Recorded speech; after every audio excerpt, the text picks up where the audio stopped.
Ready to go, and I'll go to the coalition first once we... Good, thanks everybody. We'll recommence, and I'll now enjoy us going over to outcome 2. Thank you. Senator Sullivan. Oh, thanks, Chair. I've just got a couple of questions about fee-free TAFE. How good is it? Very good. Is that one? Yeah, so I just want to table what is a transcript of a social media video that someone has posted. Someone? Bridget Films, at Bridget Films. Now, it is on TikTok, so... I can't look at it. I know it's banned from the... so, with your indulgence, Chair, I'll read out the transcript. Sorry. But everyone will have a... Go ahead. Everyone will have a copy of it. So this was posted exactly 12 months ago, on the 26th of February, with the caption, "Free education tips you can take," or sorry, for you, ex-TAFE. And it says, "I'm going to let you know some information that I'm not meant to know. You know how there's all these like fee-free courses coming out by TAFE, which if you didn't, you should effing most definitely hit that up. Holy F. Pretty sure in Queensland you can't just like study to be a nurse at TAFE for free. Like $30,000 that you don't have to pay. The TAFEs do not talk to each other. So if you're travelling, laughs, when I first moved to the sunny coast, I studied a Cert 3 in Conservation Land Management. That course was free. That was kind of more so to help the youth out. I was under 25 at the time, so it was free. In the middle of the year, I'm going up to Cairns to study my coxswain, which is like to drive boats and stuff. The course falls under the fee-free TAFE, hence why I'm going to Cairns. I'm getting a cool road trip out of it. Now enrolled to study outdoor education next year at TAFE Newcastle. It's free." So, my questions are, what Commonwealth supports are accessible to young persons studying a course at TAFE? Well, the officials can give you some detail, but I think the answer is it depends on what kind of course they're doing. There are particular courses that are free in some states. There are different courses that are free in other states because this is all being done with the states. There are particular courses that there are additional incentives, construction, new energy, for example. So what exactly do you mean? Well, what supports are there in addition to the actual course, the tuition fees? Are there other supports available to students? This person's claiming that they were able to get a road trip out of it. I just want to check firstly, is that something that someone can get?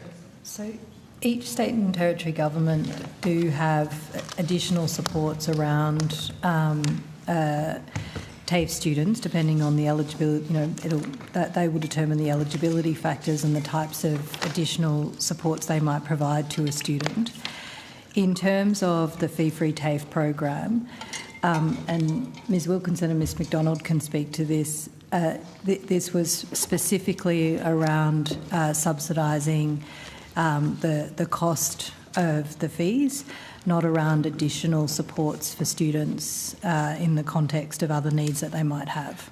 Are students studying a fee-free TAFE course, are they eligible for any Commonwealth loan at all, student loan?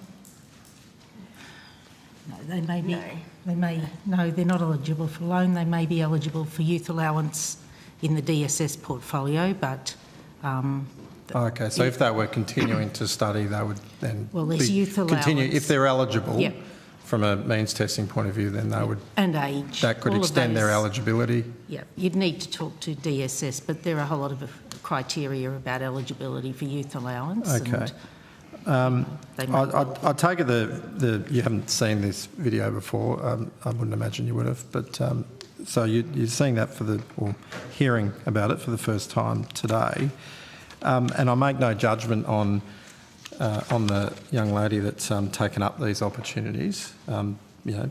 She's presumably working within the system that's available to her, and good on her for choosing to study to better her position. But is that the purpose of fee-free TAFE? Like, should it be enabling people to do multiple courses in series? So the purpose of fee-free TAFE was twofold, essentially, to support priority cohorts to access vet training, and also to support to encourage students to focus on areas of high priority need. That being said, the requirements around fee-free TAFE have also been determined in consultation with state and territory governments. And so each government has also thought about what those localised skill needs are, and they set the courses that are available in consultation with the government. So whilst, I mean, I guess what I would, whilst I can't talk to the Queensland government decisions, it might, I mean, one might hazard to draw a set of logic around the GSP in Queensland is focused on tourism. It might be that there is a demand in Queensland around particular kinds of skill sets, both in terms of outdoor education and supporting the tourism in particular areas. And so that might have been a determination for the Queensland government to add those courses to the list. And that's not my question. I mean, she's doing some courses that seem very legitimate. My question is, is the intention of the program to allow people to be able to do multiple courses in series in the way that this example shows that they're doing? So states and territories set the individual eligibility requirements for students. Yep. So I'm aware that some states, for example, Victoria at one point, they had a limit of only one course per student, which they then changed. But it is up to each state and territory as the delivery partner to set those eligibility requirements. So she's saying that the TAFEs don't talk to each other. That's her observation. Is that right? Like, is there communication between, across the system? Each state and territory have somewhat different arrangements around the relationship between say the equivalent of DUA, the department, and the TAFEs in their system. But there is, I think each of my peers, my skills and training officials, work very closely with the TAFEs in their jurisdiction. They facilitate those TAFEs coming together. I couldn't really necessarily reflect on how often those TAFEs talk to each other, share that enrolment data. But the thing I would say too is that, and I'm not presuming that that's the case here in relation to this statement from this person, but where a student decides not to continue study in their course, the funding for that course goes back into essentially back to the free TAFE bucket, and then is available to another student. Sure, and we don't know whether she completed the course. I'm assuming that she has, but we don't know that, I guess. But is there potentially an issue with the fact that, she was in New South Wales, then she's moved to Queensland, so there's a cross-jurisdictional issue. Is there any collaboration and communication and connection between the various jurisdictions in making sure that if the parameters are that you can only do one course? I think that would be a matter to address to the state government. So if a state imposed a limit on the number of courses and they were concerned, particularly in those jurisdictions where the border, has towns very close on each side, that they may well talk to each other. I don't think, we're not aware of that. That is a matter for state governments. Yeah, I would say Queensland and New South Wales do have quite a level of cross-border collaboration around TAFE and their TAFEs, particularly along the border. But perhaps, Senator, that's something we could take on notice and ask of our colleagues in both of those states.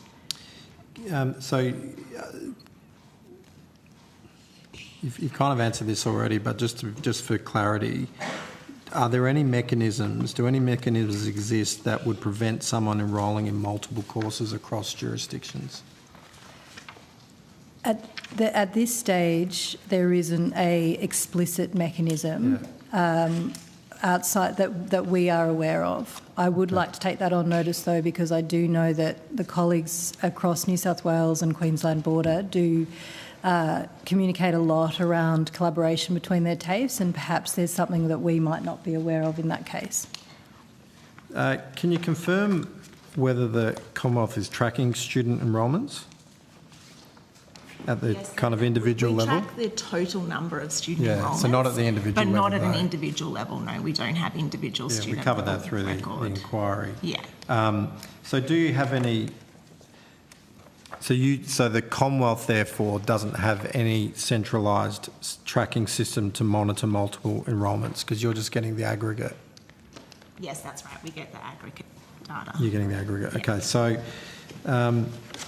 so you couldn't then, therefore, say that right now across the 600,000 plus enrolments that have been promoted as part of the success, so-called success of this program, that it's 600,000 individuals. Because there could be people enrolled in multiple courses. We couldn't. So the Commonwealth couldn't possibly know. We don't have that data.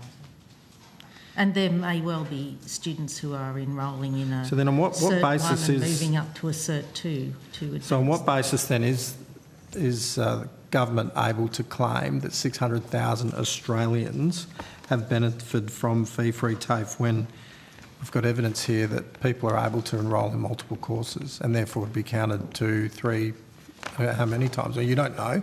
So how are we with any confidence saying that there's 600,000 Australians? Like to take that on notice because I think that's a question I'd like to ask my colleagues across states and territories, recognising that they are the owners of their state and territory systems and they are collecting the data. I'd like to pose that question to them around where they might have students who are enrolling in additional TAFE courses, but I'd just also like to pick up on Ms Wilkinson's point, which is that part of this is also about enabling people to be able to move from a Cert 2 into a Cert 3 into a Cert 4 and have that opportunity that is being able to kind of increase those qualifications. So this video has been viewed 317,900 times. It's been liked 13,600 times. It's been shared or bookmarked 2,500 times. So it's been pretty well promoted by quite an industrious young woman here. Good on her. So does that concern you that this practice might be a little more widespread?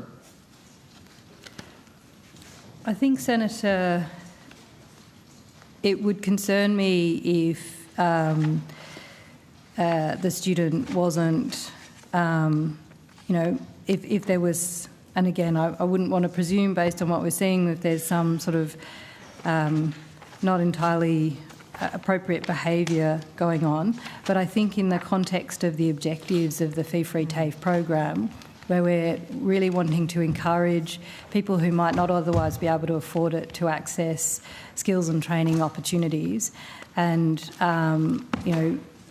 accessing those opportunities that align to those priorities both at a local, state and national level.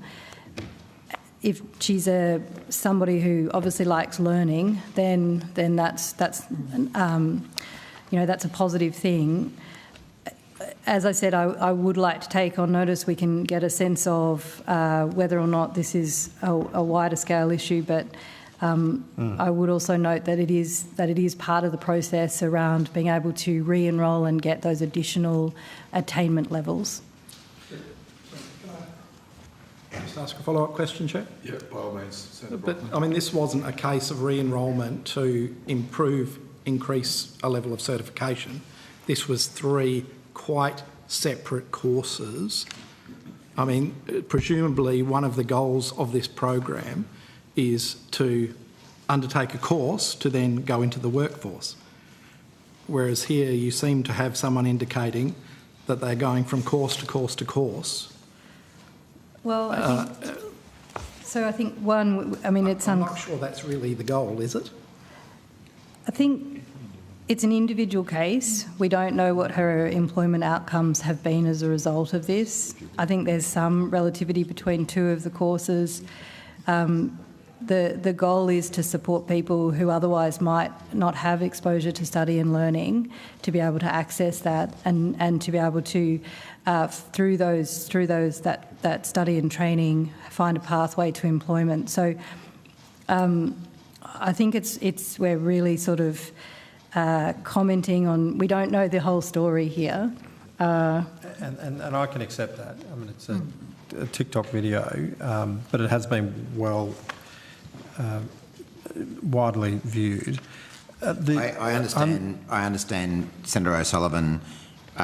Someone has been having a look at this person's TikTok account while we've been talking, and in another video that they've posted, they apparently explain how these courses are linked to their career path and growth. I mean, I don't know this person. I can't verify that. And as I've stated, I'm not in any way judging the person nor the credibility of the course choices. I mean, it's. I guess I'm just raising that because there have been questions about whether it's legitimate for people, whoever they are, to do multiple courses and whether that's actually helping them get a career. It would appear, based on this person's video, that has occurred. And my question previously was in relation, when you say there's 600,000 Australians, I take that as being individual people. It couldn't possibly be that number, given I've looked at my notes there's here, at least one person that's done 3. Well, I've looked at my notes here, which indicate that what we talk about is there have been 600,000 enrolments.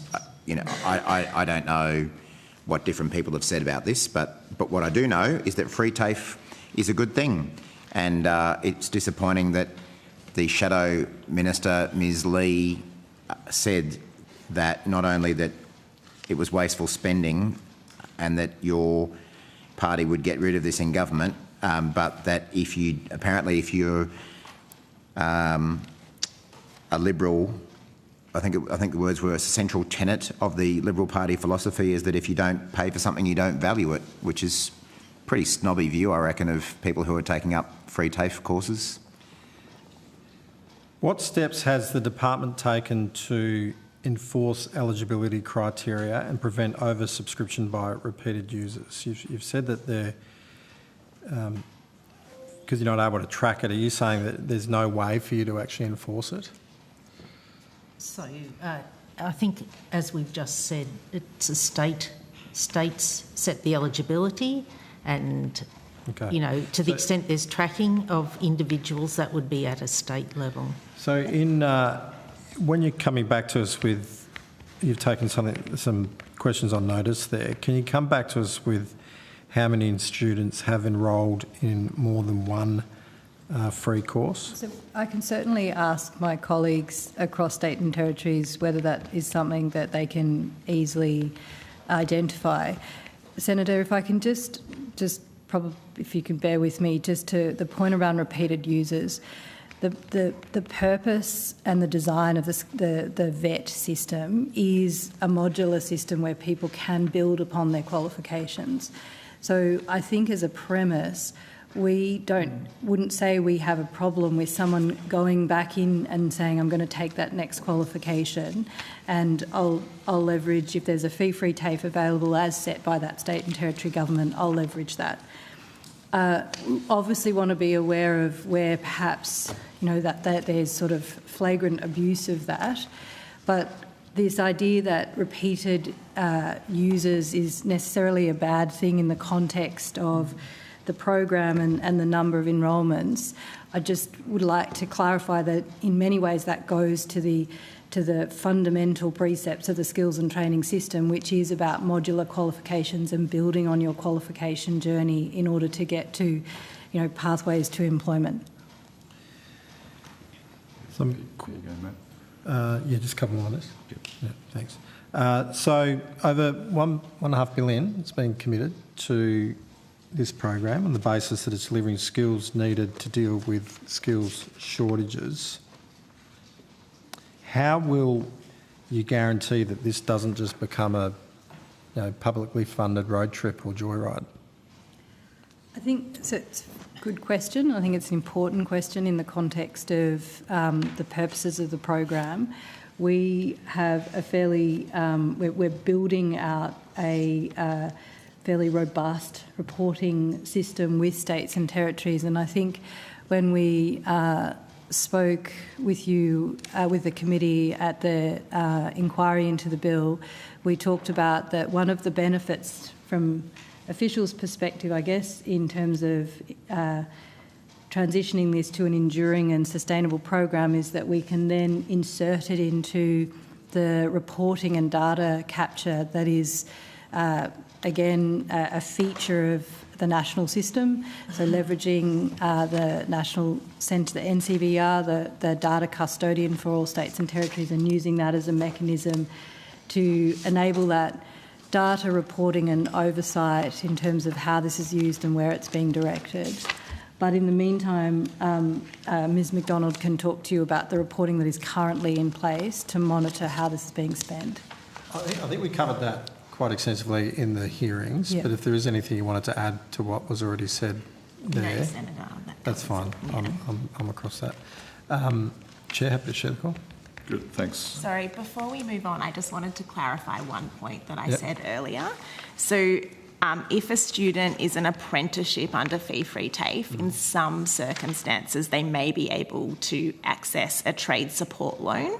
Okay. And that would be, they would need to be in a job in a priority occupation to do that. So it would be a small subset.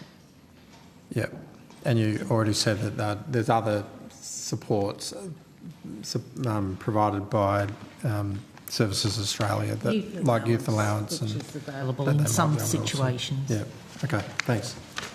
Good, thanks very much. I just want to go to the strategic review and questions arising out of it of the Australian Apprenticeship Incentive System and the boosting and completing apprenticeships commencement programs.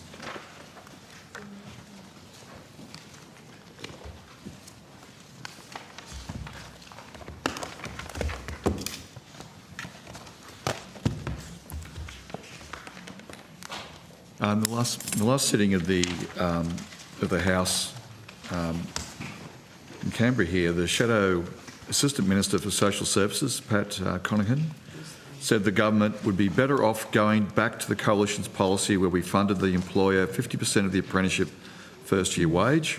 So it's stated on Hansard, 10th of the 2nd, 25. The program the Shadow Assistant Minister is referring to is the Boosting Apprenticeships Commencement Program. Now, if you just bear with me, the strategic review of the Australian Apprenticeships Incentive System found that the boosting and completing apprenticeships commencements programs were being misused by employers in what they call a sharp practice. And I'll go to some of the details of the sharp practice, but just broadly, the sharp practice, I understand it from the report, was the staff were involuntarily enrolled in trainee programs and often not told. Businesses were converting existing workers to an apprenticeship to receive a wage subsidy rather than for the purpose of training. And businesses would, I quote, take on apprentices with little interest in providing them with sufficient on-the-job training or supporting them to completion. What was the tag and the cost of those two programs, commonly known just as the BAC and CAC?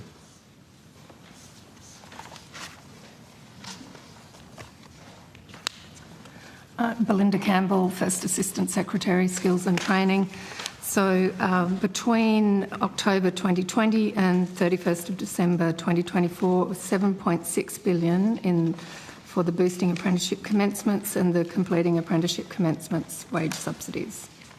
So this is the program that was referred to by the Assistant Shadow Minister in just at the end of last year. Now, in some of those, do you have a knowledge of some of the schemes that have been named? And I might just sort of name a couple of them. It was exposed in an article in the Australian Financial Review on the 13th of February by Ron Misen. And the heading of the article is "Pub Chain Got $9.7 million taxpayer funds to fully train just 96 staff." Now, if I've done my calculations right, for completions it was about $101,000, which is a substantial figure, and that's what he wants to go back to. And also the article goes on to talk about the Queensland Venue Company, a joint venture between hospitality giant Australian Venue Company and Coles, and it talks about the scheme and, of course, the lack of completions. I think just 22%. I just wanted to go to this thing. Do you know how many trainees were signed up to the program overall without their knowledge? And there's not a specific number, just if you're able to give us what you understand as a broad figure. And can you take some examples that you've heard from the strategic review, just inform us about these sharp practices? Senator, I can provide some numbers around commencements and recommencements under the Boosting Apprenticeship Commencement Program, and to split them into trade and non-trade occupations. I can't answer the question as to the number of apprentices that were signed up without their knowledge, but I can give you those other numbers. And after you give me those numbers, you might just give me some of the examples of what the review found as sharp practices. So some examples of live examples. I gave one just then. There may be other practices examples that the review gave of what was described as by the review as sharp practices.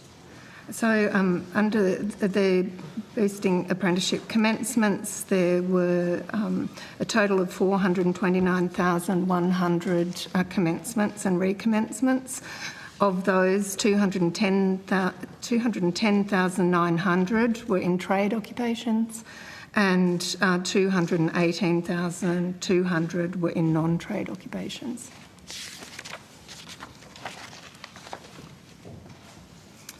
The strategic review did look into the boosting apprenticeship commencements and did engage with a wide range of stakeholders throughout the review.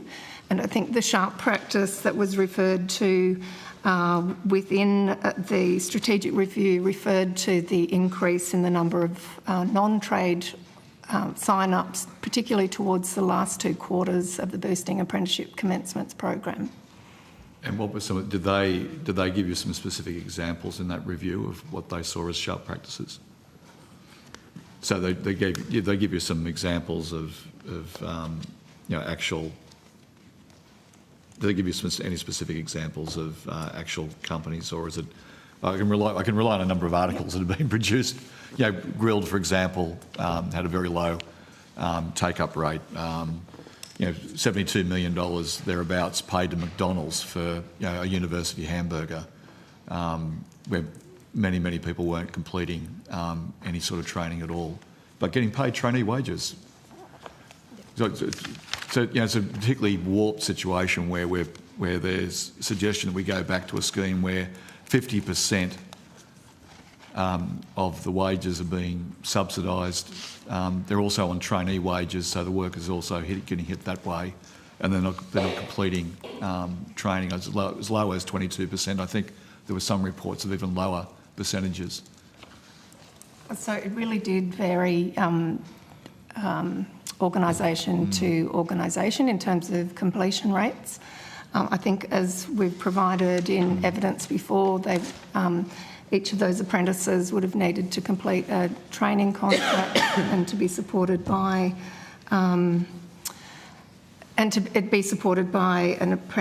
Australian Apprenticeship Support Network provider at the time of sign-up. We do have, there are some variation in completion rates, but noting that a lot of those occupations that we're talking about were in non-trade occupations. The article in the Financial Review did call out completion rates for McDonald's of 53%, Grilled of 33%, the Queensland Venue 22%. Yep. And the grilled, I think, with a 33% completion rate, if it's the article, the other article you're referring to, on the article I was referring to on the 13th of February. So we've got those figures on the lack of numbers that are going through. Was there a penalty? And again, this is not the department's managing what you've been asked to manage, or as a policy you've been asked to manage. Was there a penalty put in place if companies were getting low margins on completion rates? So the Boosting Apprenticeship Commencement program was introduced at a time when there was a significant decline in the number of commencements. So it was focused on creating employment pathways for apprentices. The design of the program was paid based on wages actually paid. So employers could only claim payments throughout the apprenticeship paid in arrears, so it was based on actual wages paid. So once an apprentice dropped out of their apprenticeship, they would be no longer eligible to continue to claim those wages, but it didn't include a completion payment. So there was no. So the company's getting a subsidy, which is effectively, well, it's a subsidy. The workers not getting workers in a number of circumstances aren't getting their courses completed.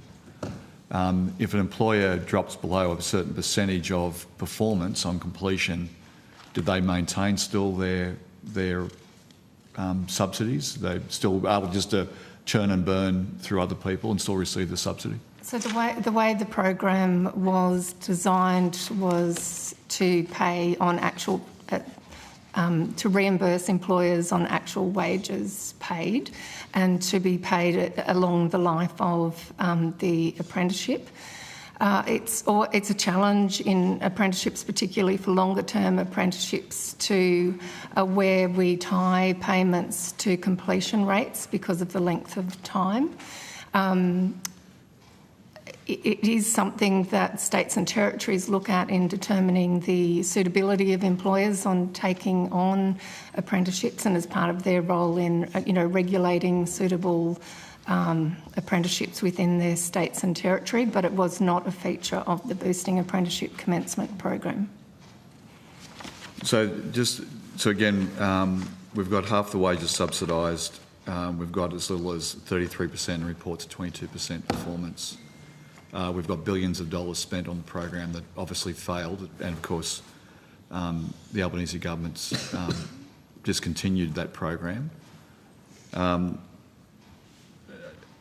Employers could, under those circumstances, under the old program, have had, under that program that the Shadow Minister wants to bring back in, under that program, they could actually have zero completion rates and still receive tens of millions of dollars in subsidy. Under the design of Boosting Apprenticeships, they would receive wage subsidies while those apprentices remained employed, and it would be paid in arrears. Yeah, so my point is that, and I respect the way you're answering it, if someone didn't actually receive a certificate at the end and there was zero receipt of certificates, that the employer could still receive those tens of millions of dollars worth of subsidy for those wages. That is possible as long as they've continued to pay that apprentice during that period. Thank you. So that's the scheme that the Shadow Minister wants to return to. Minister, the fee-free TAFE.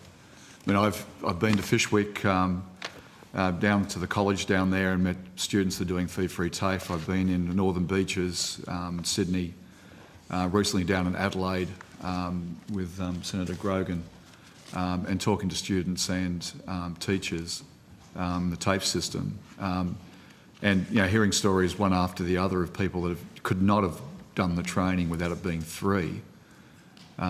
You're bringing people back into the community, back into work, single mothers, young families.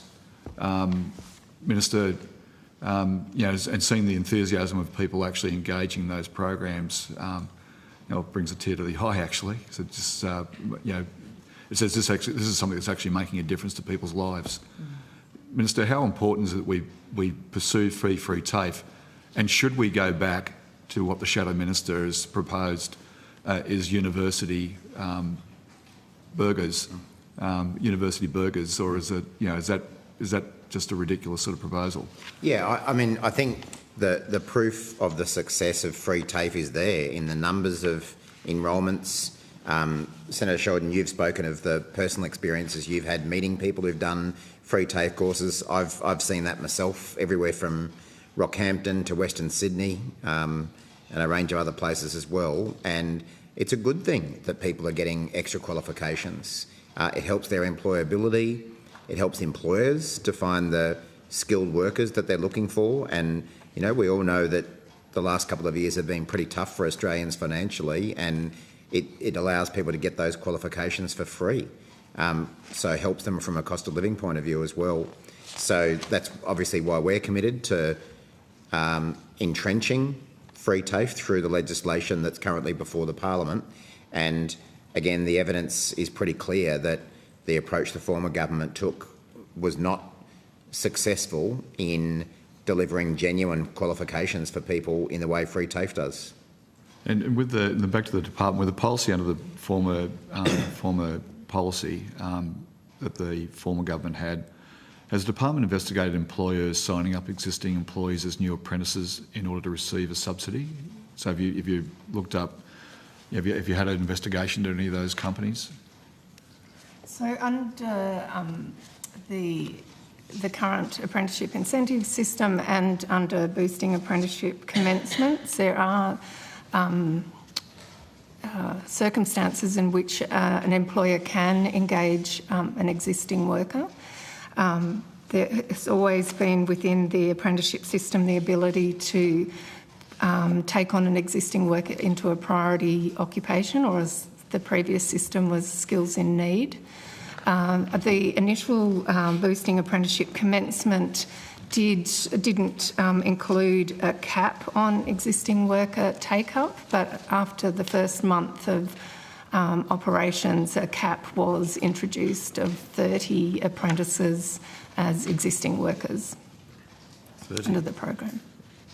And just on just going back to the point about the trainees that signed up the program without the knowledge, was it when those examples came out, was there a review under the previous program, a review of how that program operated? Obviously there's a strategic review, but was there an attempt to go and look at employers that had signed up or had been allegedly signed up people without their knowledge to some of these training programs? I recall a number of assertions about grilled and people discovering that they were on trainee wages and not realising that there were subsidies being provided to the company to employ them whilst not receiving appropriate or in some cases any training at all. So two parts to the answer. So regulation of apprentices is a shared, it's a responsibility of each state and territory to regulate the apprenticeship. But we do have in place a compliance frame for all of our programs. So we have been undertaking essentially looking at instances in terms of how our programs are running, whether they're meeting their purposes, but also where there's potential, as you said, potential sharp practices or misuse of the program in the context of the program guidelines. One of the things, so we are, for instance, we have been, at the time of the back in the CAC, we had a compliance frame set up, recognising the broad parameters of those guidelines, and so what constituted non-compliance in the context of that program. We're currently, for instance, working with the South Australian Training Authority as they are investigating an employer and a set of arrangements around apprentices and trainees and whether or not they got appropriate training as part of that employment contract and that apprenticeship contract. So South Australian Training Authority is leading that work, and then we're working alongside to assess whether or not that particular employee had access to our program funding and, any other intersections, both in terms of supports available from the Commonwealth, but also responsibilities in relation to Commonwealth as well. So just a final question to the Minister. On this question of the $7.5 billion that was spent on that program, Minister, that had some, that's, all these questions have been raised. I probably, as the next person in this room, likes a good, well-cooked hamburger, but should we be subsidising 50% of the wages, as has been suggested by the Shadow Minister just at the end of last year? Or should we be investing in those skills that we need to build housing, our care industry, all those priority areas that have been identified in fee-free TAFE, and reach out to those cohorts of people that we can bring back into the workforce when there's a tight labour market? Yeah, well, I think the review did indicate that some of the policies followed by the former government weren't effective in delivering the kind of skills that people are looking for, or that people need, or that employers are looking for. And in fact, that the review found that particularly big businesses, they were happy to take the incentives available, but they pretty freely admitted that they didn't really need them, and that didn't influence their decisions to take people on for apprenticeships or traineeships. So, we think that there is a better way and a more cost-effective way to provide people with the kind of support that they need to get the qualifications they need and that employers are looking for. And that's one of the reasons why we're such strong supporters of free TAFE. Thank you, Minister. Back to Senator O'Sullivan. Thank you. I'll just start with a couple of questions in follow-up to the questions you've been asking, then I'll go to Senator Brockman. Can I just... Context is always important. Can I just get an understanding, when did the Boosting Apprenticeships commencement program start? The Boosting Apprenticeship Commencements program started on the 5th of October 2020. 2020. And what was happening in the labour market at that time? In leading up to Boosting Apprenticeship commencements, we had a decline in commencement numbers within apprenticeships. There was a program for apprentices to support existing apprentices and trainees to remain in their apprenticeship. And what was causing the depression in the labour market? COVID. A once-in-a-generation pandemic. Once-in-a-generation, yes. Thank you. Context important. And were people that were employers receiving the back, were they also in receipt for those employees JobKeeper? No, they could only receive one Commonwealth program. Right, so other employers that didn't have someone participating in that program, or even that employer that had someone not participating in this program, would have been eligible for JobKeeper if at that time? Yes, but this program was designed for different apprentices. Purpose, but there was no double dipping. Not for an to employer? my... No, I can't comment on that, but not to my knowledge. Yeah, so you're only eligible for, as an employer, to claim for one of those, as far as a wage subsidy goes, in inverted commas. Yes. Yep, thank you. And of course, my recollection from the learnings from research that was done around the GFC was that the first jobs to go in a depression in the labour market are those lower skilled workers, and apprentices are often included in that when you're seeing a downturn in jobs. So how important is it to have initiatives within the labour market that are actually keeping people engaged and in work, particularly for lower skilled or early skilled trainees? I agree. I think the research shows that not only for low skill but for young people, keeping some sort of stickability to skills training or work or study is important. And I think both GFC and previous recessions have demonstrated the impact in terms of the time that it takes them to get back into the labour market after a big economic event. Keeping connected with the workplace and the employer was really important. Study training. Yeah, that's different. This is JobKeeper. Well, you could only claim one as the employer, and these were apprentices and trainees. Thank you. We'll go to Senator Brockman. I mean, it's interesting, Senator O'Sullivan, you make the point that that program operated during pandemic, and there may have been reasons for doing so, but we're obviously not in a pandemic anymore. So if there ever was a justification for that program, it's hard to see why it would be justified now when we've got a very different labour market. You could set different parameters. Minister, no announcement's been made in relation to the integrity measures that we put around that sort of program. And incentives are proven to work for employers, particularly those employers. What employer would you like? Would you agree that, you know, when I was a first-year apprentice once, and I can tell you probably wasn't much value to my employer, but he stuck with me, thankfully. And in that first year, you know, so that support to encourage employers to continue. And you will have seen people. that we recently extended employer incentives for apprenticeships. And I will come to that, but I want to go to Senator, because I do want to cover that and understand that better. But we'll go to Senator Brockman first. Senator Brockman.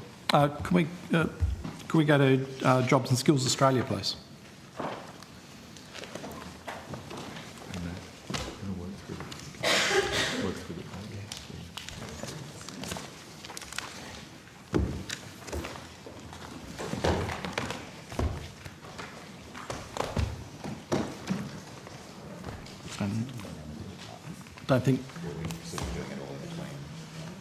Don't think this will take too long at all. Congratulations, first of all, Mr. Glover.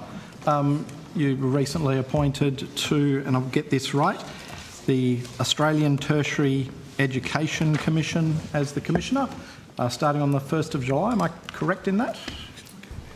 No, Senator. No. There you go, very quick. Thank you. That was your line of questioning? That was my line of questioning. He might come back. He's come all this way. So that wasn't announced? I'm sorry, Senator? That position wasn't announced, your position? No, what I've been requested to do, Senator, is to provide advice in my role as Jobs and Skills Australia Commissioner to the interim commissioners for the Australian Tertiary Education Commission, Professor O'Kane and Distinguished Professor Berent.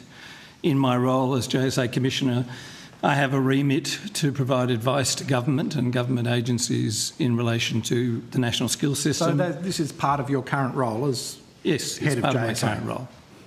Commissioner for JSA. Yes. So it's incorporated into your current role. There's no new position attached. That's exactly right, yes. Oh, OK. There you go. This was a very quick set of questions. Excellent. Senator O'Sullivan. Thank you. Should we keep JSA at the table? I think that might have been it. Okay. Hang on. No, Joe, let's Have you been appointed to do anything else? but thank you. I will ask a follow-up question. JSA, but that wasn't the one. reason I thought it was a separate appointment, so I apologise for getting that wrong. But isn't there a potential conflict of interest between the demands of JSA and the demands of the, sorry, I'll get this right, Australian Tertiary Education Commission? I mean, determining priorities between, say, TAFE and the universities and employment priorities in the overall economy? If I might start with that, Senator. So not at all would be my view, because a key priority for the government and for stakeholders coming out of the University Accord and numerous other reports is, do we say harmonisation?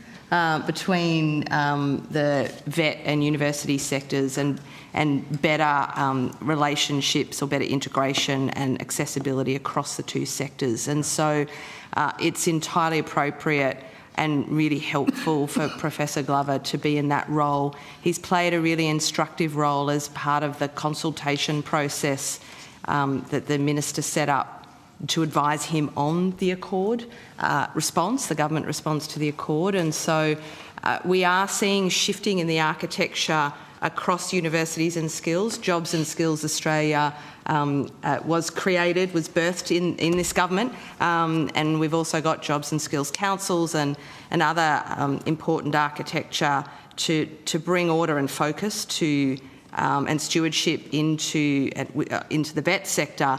But of course, we know that it's really important to have an integrated tertiary system, and there are a lot of challenges and a lot of work and a lot of initiatives coming from the budget around that really do require the vet and university side of things to come together. And Secretary Cook and I certainly discussed this appointment, and we're both very comfortable that there's no conflict of interest. Okay. I'm happy to leave it there. Well, before you go, was there any remuneration attached to the ATEC role? So you're there by virtue of the fact of being the there Commissioner? by virtue of being JSA Commissioner. Yeah. We do work on tertiary harmonisation, the national skills taxonomy, our vet national data asset work. We are there for the integrated data assets we can provide to support decision making in the ATEC. JSA is a secondary statutory authority, which means our structure is of value in the establishment of the ATEC. I bring extensive experience as a former Vice-Chancellor and a member of the University Accord review panel to provide insights into the challenges of the sector at the moment, and certainly, as it's been indicated, JSA has played a critical role and released a report on Saturday around tertiary harmonisation. So I look forward to providing advice and guidance, which I do to many departments and many agencies when requested, on all matters to do with jobs and skills, the national skills system and its interplay with Australia's labour market. Yeah. I think that's appropriate and within the remit of the Act in my position. Yeah. No, that sounds very, very sensible, very straightforward.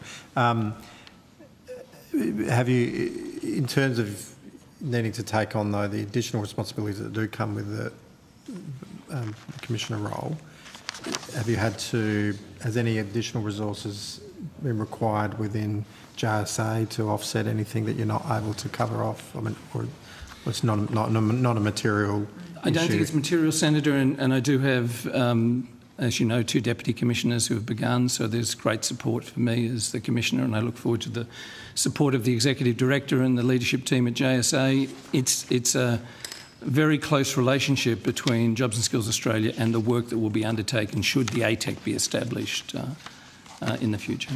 Okay. That is all. So that is actually going to be all for Jobs and Skills. So I don't know if you're allowed to leave early, but Coalition's not going to ask you any more questions. So thank you. You'll have to check with the chair, though. You are definitely allowed. You're definitely permitted to leave, and thank you very much for coming and joining us. Thank you for that. So I do have another line of. Oh, ask her. Oh no, not there yet. Oh, right. Gee, it's only 8:30. Nearly, though. Okay, I do want to go back to the Strategic Apprenticeships Review. I'll just wait for the officials to come.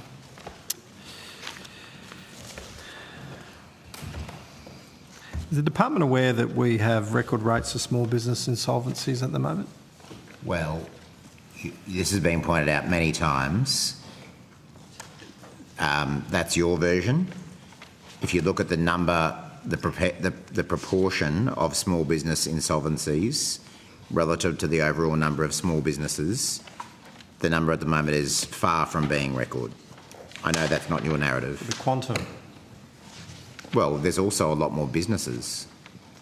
So it's suddenly just grown. Sorry? The number of businesses has suddenly just grown. It has.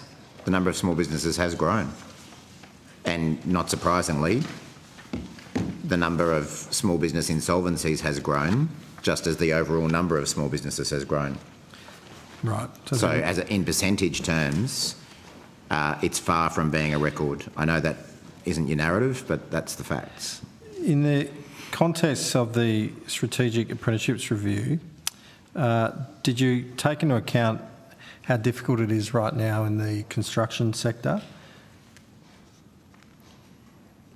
For just the construction sector, yep. or small businesses in the construction sector?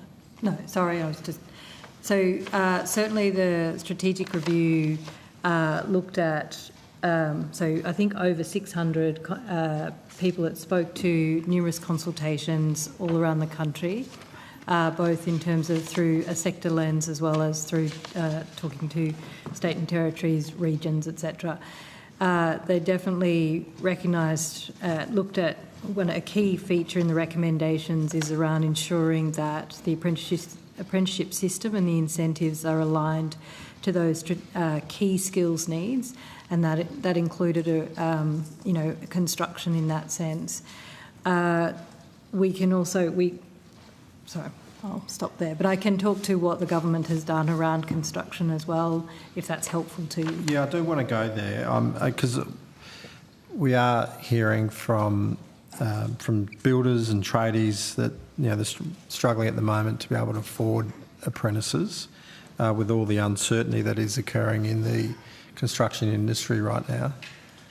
So the government has a range of initiatives in relation to supporting the construction industry and its employment of apprenticeships. So in addition to the fee-free TAFE dedicated construction places, so 20,000 dedicated fee-free TAFE construction places, the government also made an announcement around extending essentially the new energy apprenticeship program to include, so announced the key apprenticeship program, and that would include construction occupations. So that increases the 5,000 that's available to both the employer and 5,000 that's available to the apprentice to 10,000, and that kicks off on the 1st of July of this year. In terms of the other thing, just teasing on your comment about small to medium businesses, I think one of the things we are very cognizant of is the importance of small to medium businesses and the role that they play in ensuring we have, a thriving, apprentices and trainees across the country. The government also announced, and this was a recommendation from the review, recognising the role that group training organisations play in supporting small to medium enterprises to take on apprentices or trainees. And the review recommended a pilot to help subsidise the cost of the GTOs, so that the GTO can play a really important role with a smaller business in managing the ups and downs, particularly construction. And managing that they might not be on site constantly, and so the GTO can step in and continue the training. The initiative... They need a pipeline though, don't they? As in they need hosts, they need employers to be able to... Yeah, so basically the pilot subsidises the host, the employer, for the cost. So a lot of the time small to medium enterprises won't use the GTO because it's just that bit more expensive. This is an initiative to subsidise those costs so that they can have access to what is a great service and a great capability, and therefore be able to take apprentices on. I'm pleased to hear you say that. So I'll try and get through these questions quickly if I can. Was this issue around the construction sector raised as part of the strategic review into apprenticeship support?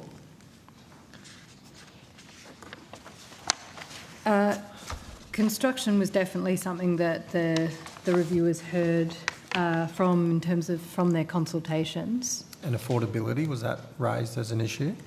Affordability of the apprentice? Yeah.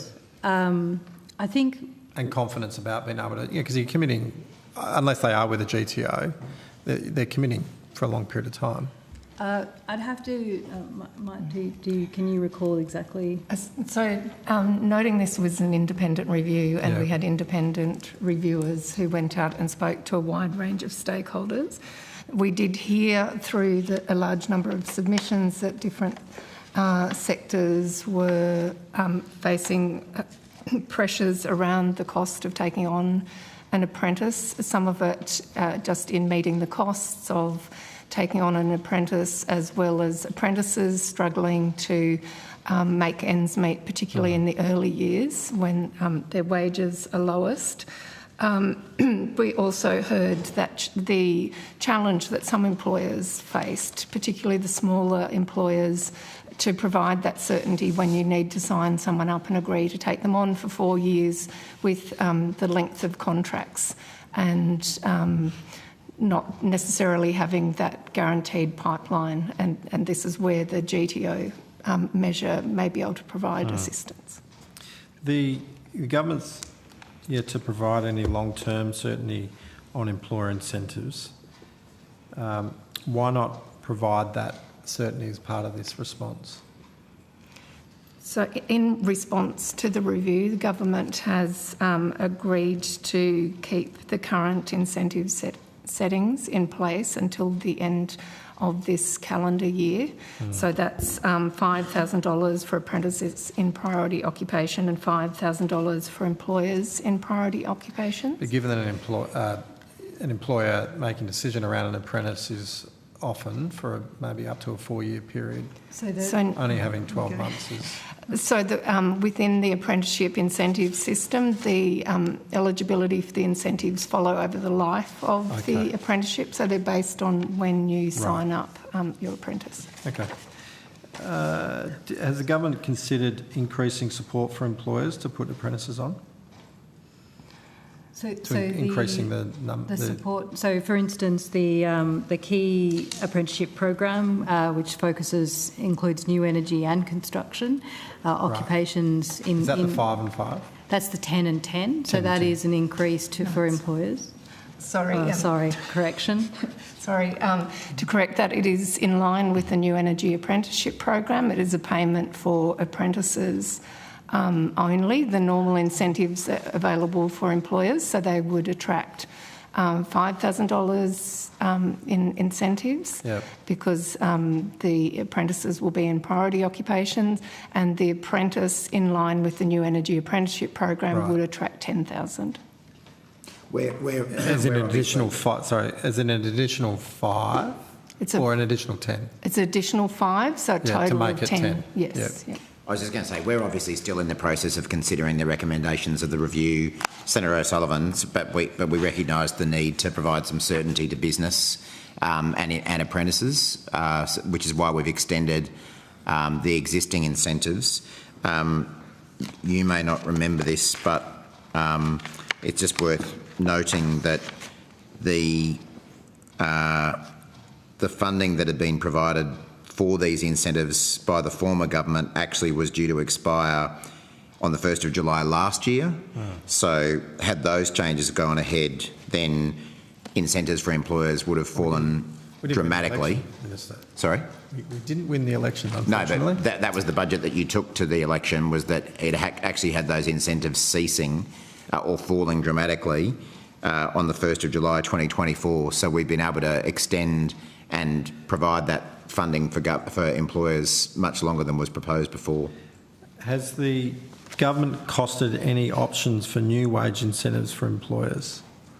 I think we're probably getting into the sort of cabinet things we can't really talk about category. I mean, we're obviously giving consideration to the recommendations of the review. Will there be any further commitments in response to this review? Well, as I say, we're giving consideration of those recommendations, and as we take it as so we shouldn't take it as it's complete. The response to the review?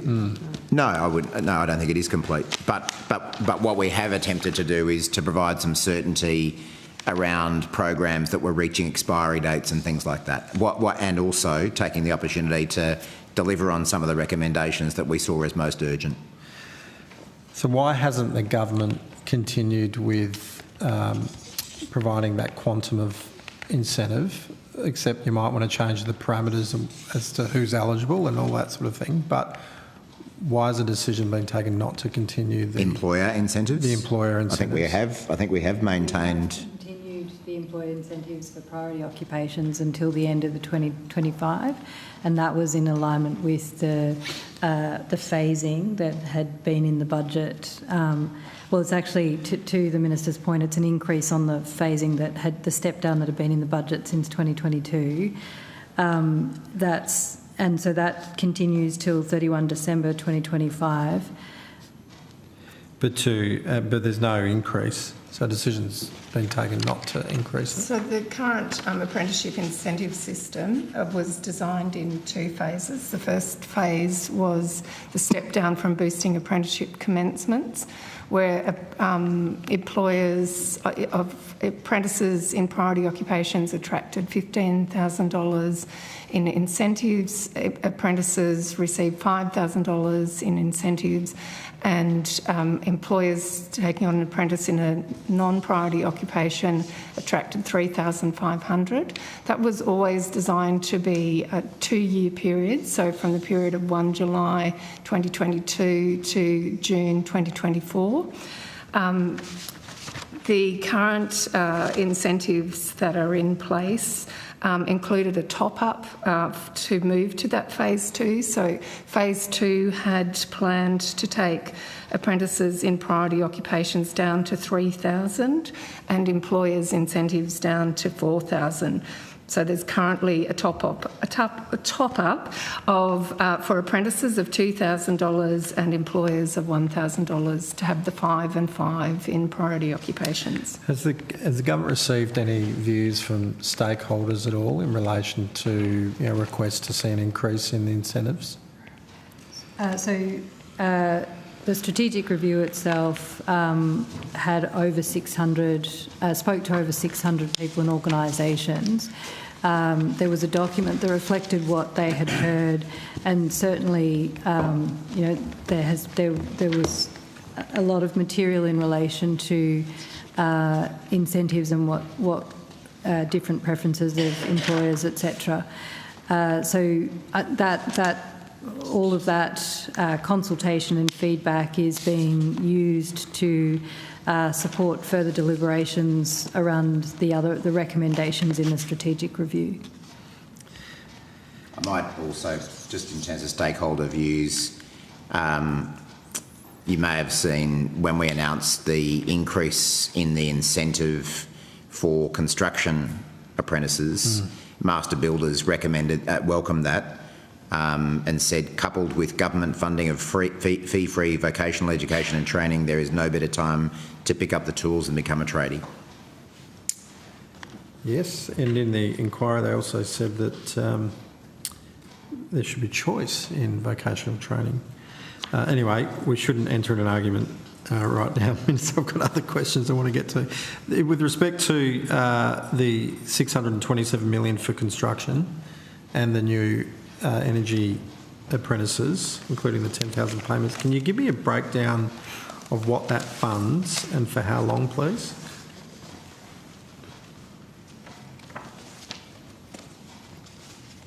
So $626.9 million to establish the Housing Construction Apprenticeship Program will extend the program, including new energy, to the 30th of June 2029.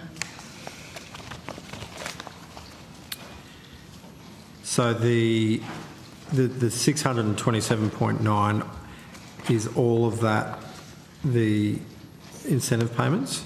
So it's the top up to to take the apprenticeship support to $10,000. Okay, but it's not for any program funding at all. Like there's no. Like will all of that money go to top up the subsidies? Yes. There's no other program money in that? Okay. No. As in, when I say program, I mean Department. Facilitation of it and that sort of thing. What is the split of funding between new energy apprentices and construction apprentices? Is it 50-50 or there's no cap? In terms of the current numbers in training, or in terms of how we anticipate? So the 626.9 is for the Housing Construction Apprenticeship Program, and then we have funding for the new energy apprenticeship. Oh, it's a separate fund? Yes. Okay, how much is that? $79.1 million. 79. For new energy. 79.1? Yes. Thank you. We've heard that a number of trades are not eligible for this payment in the construction space. Why is civil construction sector overlooked for this payment, given it's a vital part of construction? So the details of eligibility for this new program is still being finalised. Okay. Right. Well, can you tell me whether or not civil construction is included? Is it intended to be included, or where's it at? Perhaps could we take that one on notice, because we are working through that? Okay. Yeah, okay. How many new energy apprentices have taken up this support to date? So as at 31st of December, 5,677 apprentices have signed up, and of them, 5,369 have been approved as eligible for the program, noting that a number that are included in those sign-up numbers are still in the process of being approved. Remind me, what was the original target? 10,000 new energy apprentices to have completed their training by 2030-31. Has there been any consideration given to provide increased support to any other critical skills areas other than construction? So, more broadly, so the National Skills Agreement, it's a $12.1 billion agreement with all states and territories, has identified, in agreement with all states and territories, the key skills priority areas, and that includes care, it includes manufacturing and digital, as well as focusing on closing the gap in First Nations. So there are in that context, that's framed, for instance, the fee-free TAFE eligibility settings, and so for instance, we see a very high take-up in fee-free TAFE around nursing and care qualifications. And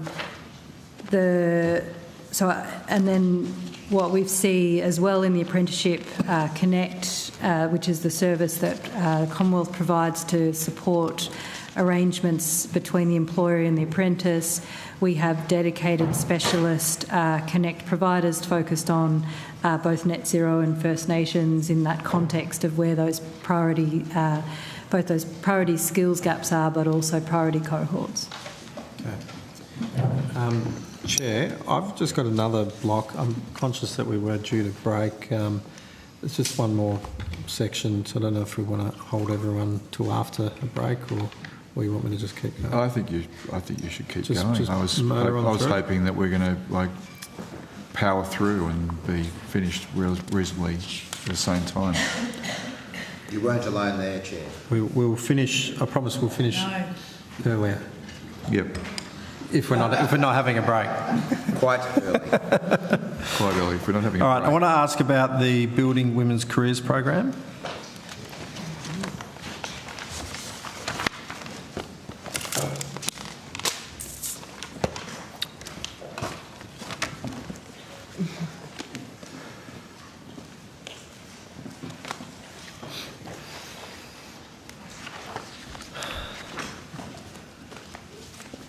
Thank you.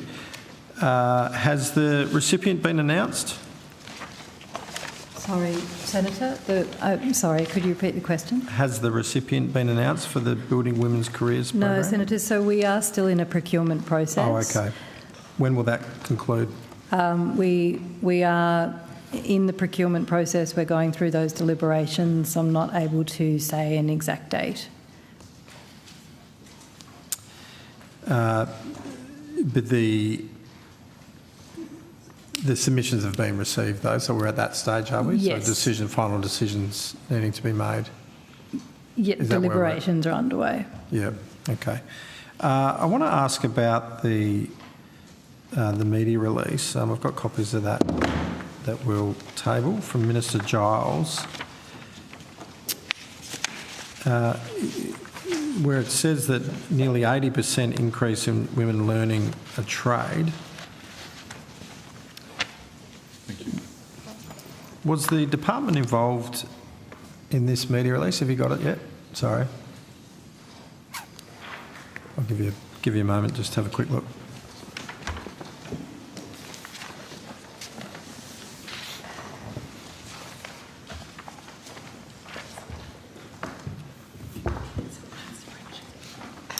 Was the department involved in this media release?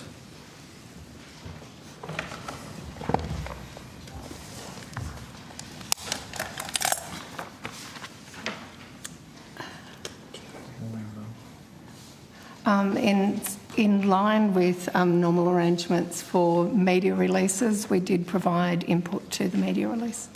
Okay, did the department fact check this release before it was issued?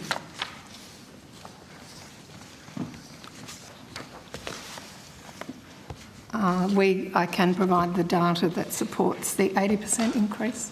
So perhaps, Senator, I can take on notice, I mean, as Ms Campbell has said, in line with normal processes and arrangements, we would normally fact check, but I think in terms of just there's many media releases, so perhaps we can take on notice that specific question, but we can talk to the I'll data. go through the questions, and then if you need to take anything on notice, you can.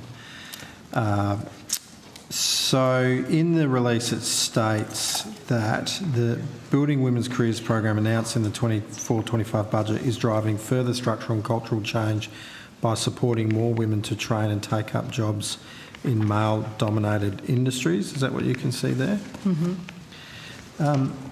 It is written in the current tense, which indicates that this program is already having an impact today. Mm. Can you enlighten us? Look, Senator. Thank you. Got a double promotion. He's not even a shadow minister yet. Yeah. I thought you were a shadow assistant minister. Oh, yeah. Come on. Steady, I suppose in the broad sense. As I said, I think I would like to take that on notice in the context of... but you can see that it's written in the current tense. Look, and it might be that it's, just a misplaced past pretense, past particle, but I just would like to check that. So these questions are pretty self-evident, I guess, then. So keen for an update. How many women have been supported in this program to date? So, so as I said, still in procurement, still in deliberations, not in a position to talk about it. Simple answer. But very excited to talk about it in the future. Yes, but my question was how many women have been supported through this program to date? Well, so what I would sort of it's pretty simple. Posit. I mean, but is that the program exist, right? that doesn't? But the program it has the guidelines. So supported by research and consultation, looking at structural and systemic change, both in place and across sectors. It will have the potential to hopefully create quite substantial change and affect many women. I suspect this is a typo in the context of putting it in the past, in the future tense, but as opposed to future tense. But it's the not guidelines. Correct. It's not correct to say that it's driving structural and cultural change. I think. Let's not make a mountain out of a molehill. I think. I'm guessing that the point that was trying to be made was that in announcing, in developing, in implementing this program, it is driving further structural and cultural change. Of course, as the department has said, we're in the procurement stage. Funding will be announced to the successful applicants that will deliver the services, deliver the programs, that will support more women to train and take up jobs in male-dominated industries. I wouldn't get too hung up over, a word and the tense of a word in the letter, in a press release. Well, I mean, Minister, we could get into some, philosophical argument about when a program begins to drive change. Is it when it's announced? Is it when it's delivered? It's clear that it's not operating and it's not driving. It maybe, if it happens. So I'm keen to understand when will applications be open? Like when's the program currently designated to start? Well, so applications... Understanding you're in procurement, but procurement, applications are closed as soon as we've finalised deliberations and decisions, contracted with successful applicants, then programs will get out on the ground. Okay. And I think I'm right in saying that at least some of the funding of this program is allocated for this financial year.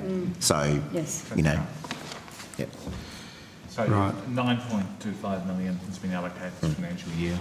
And maybe just to circle back on an earlier point, in the process of development, so there's 9 round tables, 160 stakeholders back after the Jobs and Skills Summit, further consultation back through 2024 and the development of the grant opportunity guidelines. I suppose to go back to not splitting hairs on the tense of the verb, but we would hope that in that process of engaging, you're also alerting and mobilising the sector and the industry to think about these matters, and also through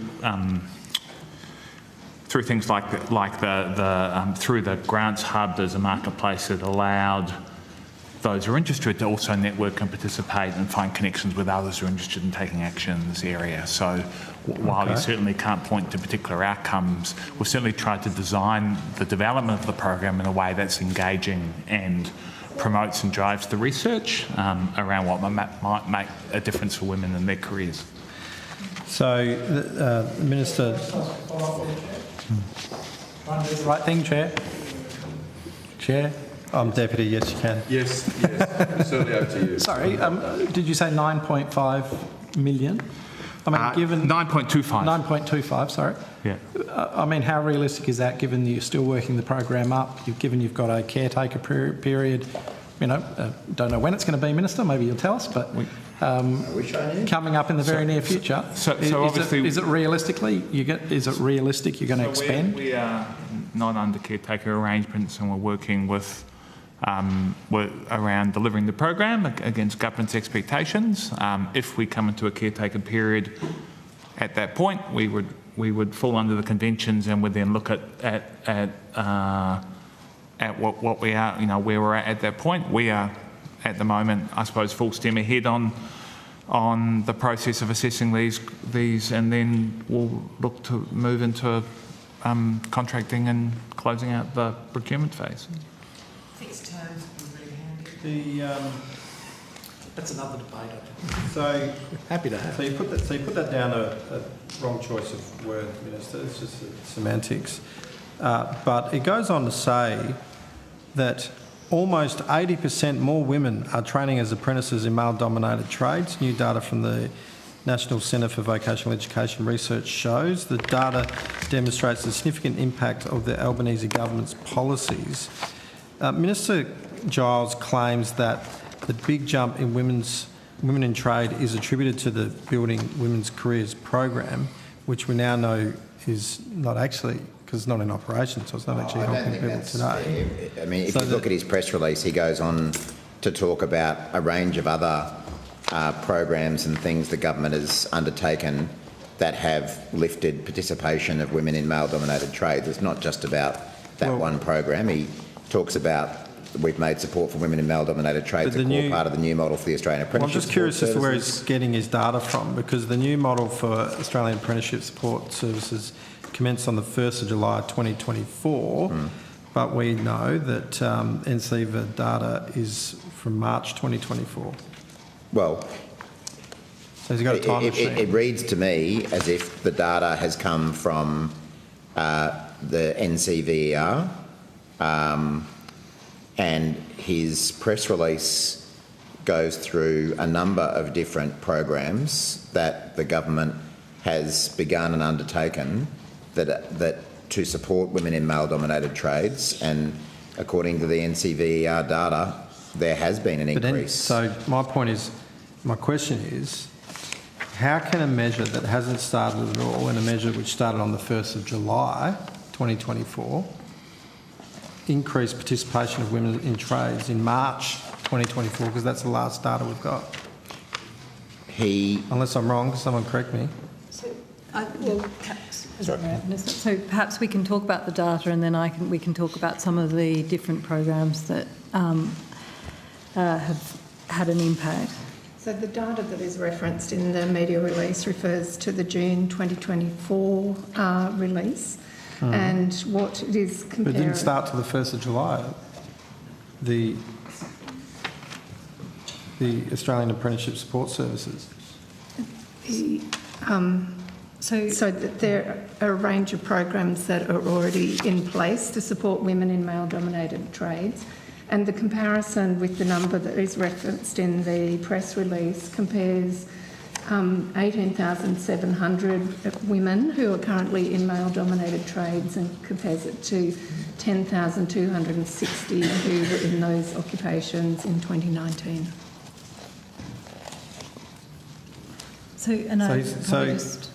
Look, I don't want to labour the point, but it's clear to me that the Minister here is talking up the success of a program that hasn't yet existed at the time of that data being available.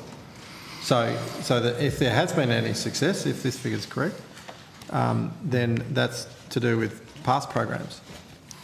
I think that the press release calls out certain, a number of programs. In addition to those programs, we also have a key initiative such as the Australian Skills Guarantee, which has articulated a target for women. Now, I'm sure that came into place 1 July, but I just want to also highlight Dr. Booth's point around there's been extensive consultation in the lead-up to, say, for instance, the Australian Skills Guarantee. There was extensive consultation with the sector in the lead-up to the new Apprenticeship Connect program, which has a specialisation around women in trade.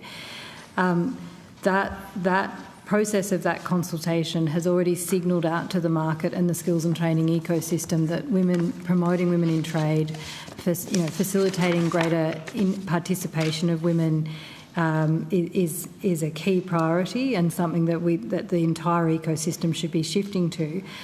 But I would also highlight that there has been an emphasis in programs in apprenticeships that have focused in on women. So ahead of moving to the Apprentice Connect Australia program and services, the Apprenticeship Support Network also had a focus on increasing the number of women in male-dominated trades, and there was a program... That commenced on 1st of July 2024? No, it was already in place from 1 July 2022 to provide supports and services and individual mentoring and support to women undertaking an apprenticeship in a male-dominated trade.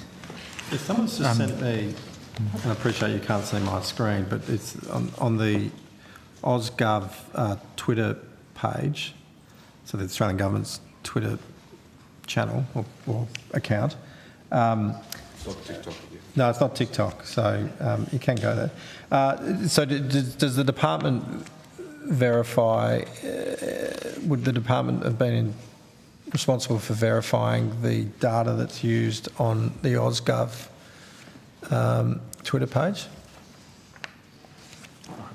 in relation to this program? Because here, I want to read it to you. It says, as part of a Future Made in Australia plan, the $60.6 billion Building Women's Careers program is creating, again... Oh, my God. ...scalable, high-quality, inclusive training.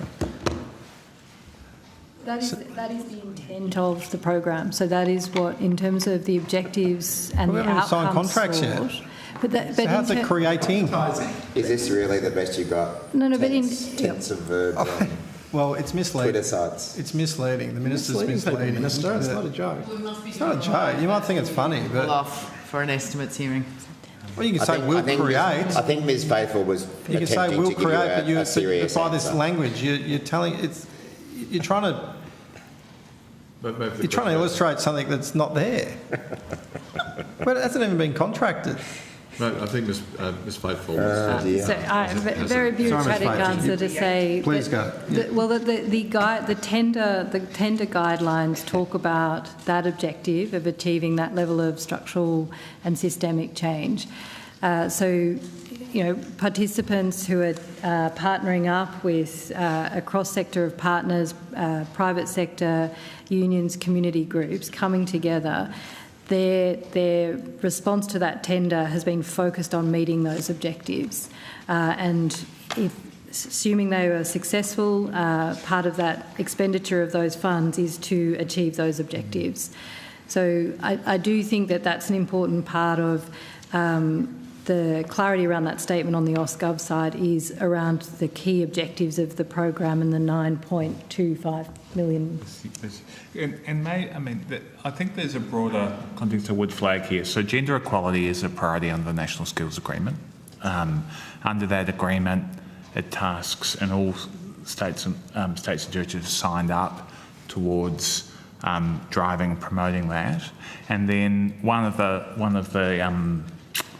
the benefits of that we see is as each jurisdiction's published their own action plan under the National Skills Agreement, they are all highlighting the broad range of activity that each state and territory is taking also, driven by the Commonwealth leadership through setting gender equality as a national priority, to drive better outcomes for women through the VET system.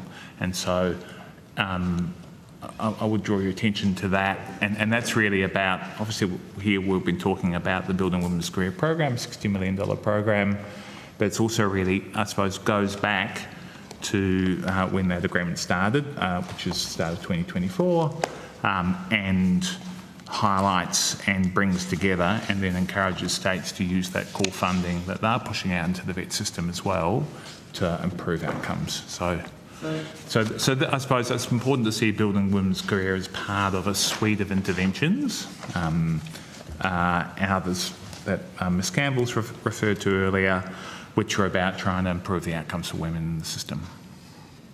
So I just realised this is actually a paid ad, so it would seem that the case is that you've spent more on ads advertising the success of this program without actually running any programs through it. Minister? The advertisements, which I haven't seen, sound to me as if they are describing a range of government programs that have begun and are beginning. This one program that is not even out for contract yet. All right, Minister, given this has been pointed out to you, will you undertake to have Minister Giles issue a correction on this media release and the ad? And the ad? No. So you're going to continue to mislead Australians? No, we're not misleading anyone. Maybe you could get Senator Cash to come and debate me about it at the press club. That's a fair call. You could step in for her. You're her assistant minister, aren't you? No. Okay. That's tomorrow. You can still step in for it. Better than an empty chair. I'm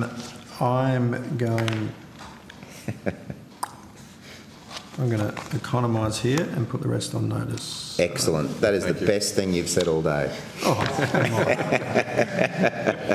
Well, with that, I can release, that's the end of outcome 2, and release you all. Thank you all. Australian Skills Quality Authority, if you could join us at the table. And we'll suspend briefly.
Good, thanks.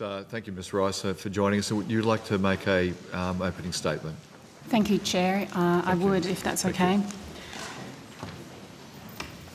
Chair, the committee may recall that when AUSPar appeared at supplementary budget estimates in November, I advised the committee about action that AUSPar had taken to cancel the registration of a registered training organisation, Luvium Pty Ltd, which was trading as Australia Education and Career College. That was following extensive compliance investigation and the subsequent action to consider the legitimacy of more than 8,700 qualifications and or statements of attainment that issued by Luvium to more than 7,300 individuals. I'd like to take this opportunity to briefly update the committee about the outcomes of our consideration of those qualifications and AUSPar's continuing work to protect the public and the integrity and reputation of Australia's vocational education and training sector and the qualifications issued by training providers. AUSPar has an ongoing program of regulatory action against non-genuine and bad faith actors. In addition to the matter of Luvium that I advised the committee of in November, we undertook intensive compliance investigations into three other critically non-compliant RTOs during 2024 and the integrity of the qualifications they issued. The outcome of those investigations resulted in the cancellation of the registration of each of those providers based on findings that they had systematically issued qualifications and or statements of attainment without proper training or competency-based assessment by qualified assessors, and or they did not ensure that the individuals they enrolled had successfully satisfied all requirements prior to issuing the VET certification. These providers were typically purporting to deliver on the basis of a model of recognition of prior learning that was grossly inadequate. In total, across all four providers, more than 21,000 qualifications and statements of attainment were issued to more than 18,750 individuals. Qualifications were issued across individual support, early childhood education and care, community services, disability and first aid, and construction-related industries. Given the significant issues we identified throughout our investigations with each of these providers and the nature of the nature of the industries these qualifications were issued in, urgent action was required by AUSPar to consider the legitimacy of the qualifications and or statements of attainment issued because of the potential safety risks to the individuals holding those qualifications, others in the workplace and some of the most vulnerable members of the community. AUSPar communicated directly with all individuals concerned and they were given the opportunity to demonstrate to AUSPar that the relevant provider had delivered the training and or assessment necessary for them to achieve or confirm the learning outcomes or competencies required prior to being issued with certification. We stood up a dedicated team for the sole purpose of carefully considering and assessing individual responses to our communication, which was indicating that we were considering cancelling those individuals' qualifications. We received responses from around 20% of the total number of affected individuals, and we assessed each individual set of facts and circumstances based on the evidence provided. None of the individuals who responded to AUSPar's notice of intent to cancel their qualifications were able to demonstrate that the relevant provider delivered the necessary training or assessment to them prior to being issued certification. This resulted in our cancellation of more than 21,000 qualifications and or statements of attainment between November 2024 and January 2025. We continue to work with government agencies, state and territory governments and other regulators to determine the impact of qualification cancellations on affected individuals and any workplaces affected. The enforcement and compliance activity of our integrity unit is sending a clear message to the community that risks to the quality and integrity of VET will be taken seriously and acted upon. Our actions and activity are supported by a significant uplift in our intelligence, analytic and investigative capacity, together with close collaboration and coordination across government by working with partner agencies and law enforcement to crack down on non-genuine providers and alleged illegal conduct to maximise disruption.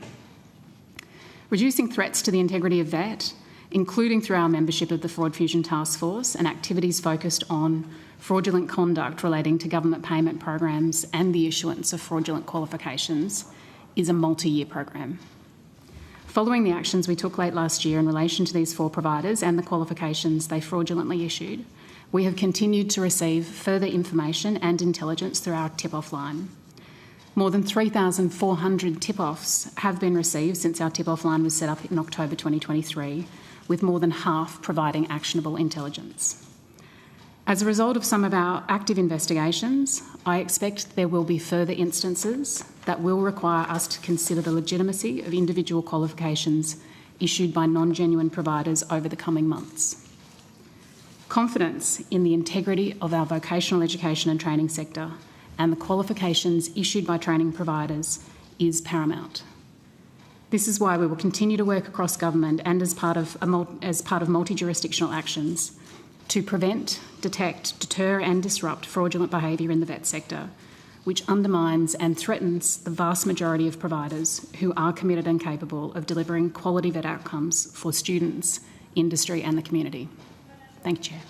Thanks. Before I hand over to the Deputy Chair, I just want to congratulate ASCA for the work that's been done. This is incredibly important. And I couldn't sum it up better than you've said it in your opening statement, Ms Rice, how critically important this is to the economy, the integrity of the system, but also the quality of the services that are provided. And we think everything from aged care to the many other services and qualifications that were falsely admitted. And I note that in the last number of months that we've been debating fee-free TAFE and the predominance of the TAFE system. It's not anti-private operators, but it does ring a bell in everyone's mind, I think, about how some of these private operators operate. Certainly these 4 that have been identified, and 21,000 people that have been, in all appearances, and as you've delicately put, but clearly put, that have been ripped off. Again, thank you very much for the work you've done. And just one question: do you think this could have happened without this crackdown on non-genuine providers, without the establishment of the ASCA Integrity Unit? It certainly enhanced our capacity, Senator. We built on existing capability and capacity that we had within the agency, but it was designed specifically to uplift that capability and therefore our reach.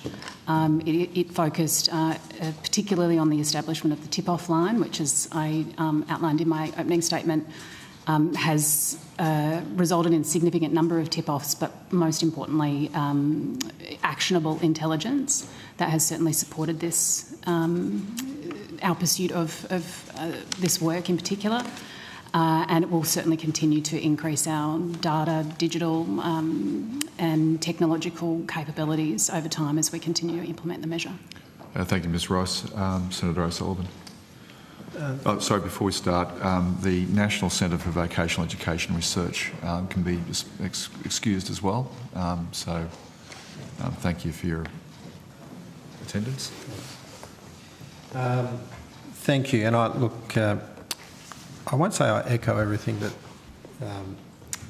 Senator Sheldon's just said, but I will add my own thanks to you for the work that ASCA does and the determination that you have to make sure that there is integrity in the system. It is absolutely vital, and at that point I'd certainly agree with the Chair in making sure that our training system, which is absolutely vital to our economy and to individuals and their aspirations, is really important.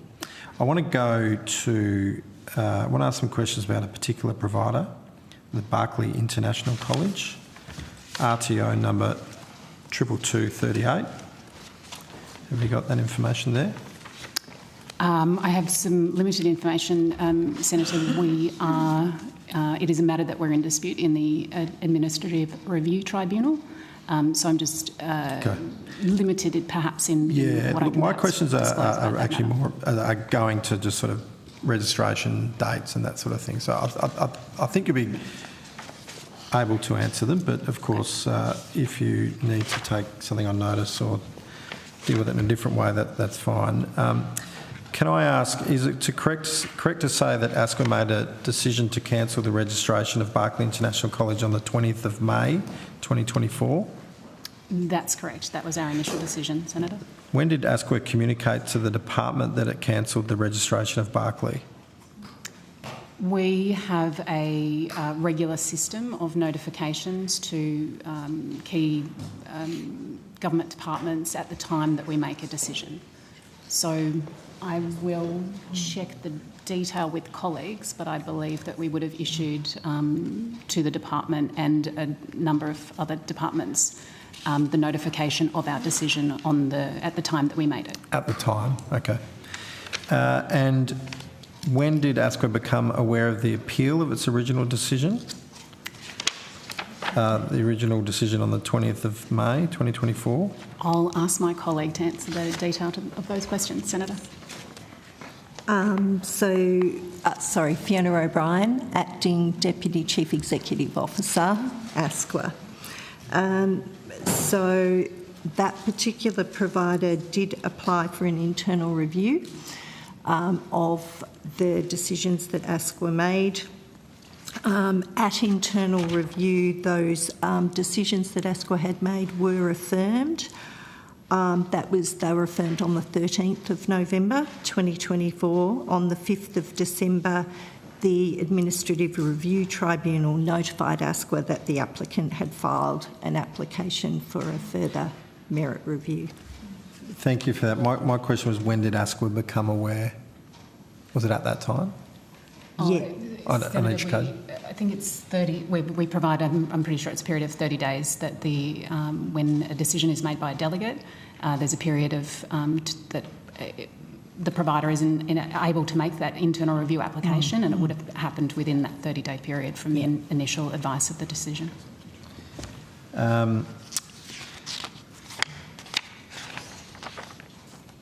When did ASQA communicate to the department that it had granted a stay request on its original decision? I'd have to take that particular date on notice, Senator. When did ASQA become aware of the decision by the ART to affirm the original decision of ASQA? The affirmation of the original decision was ASQA's decision, so it was an internal review undertaken by ASQA of our original decision. So it was our decision then to affirm that was affirmed, okay, as Ms O'Brien said, in November 2024. 13th of November. Yeah, okay. 2024. When did ASQA communicate to the department that its original decision had been affirmed? It would have been, again, at the time of the decision being made. Thank you. When did ASQA become aware of the interim stay granted by the ART with conditions? I'll just see if I have that date with me, Senator, if you can give me a moment.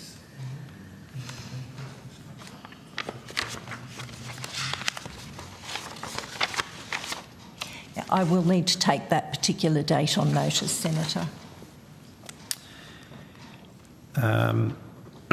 Sorry, just Ms Rice, just to not to cut across and already not to perfectly okay to answer the questions.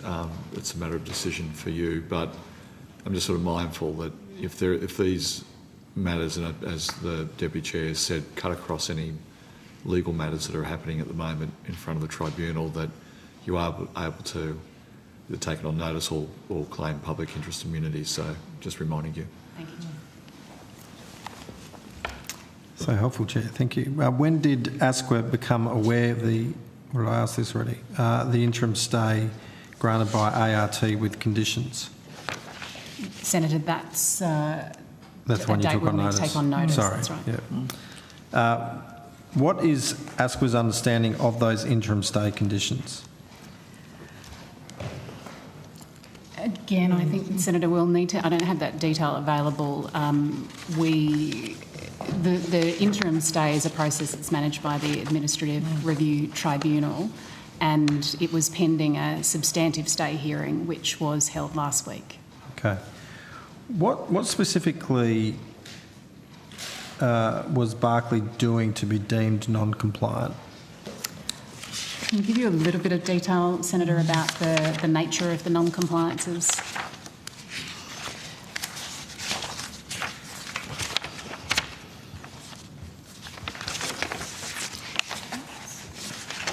So, Senator, the non-compliances that were identified were in relation to training and assessment standards for RTOs, enrolment and marketing and governance systems.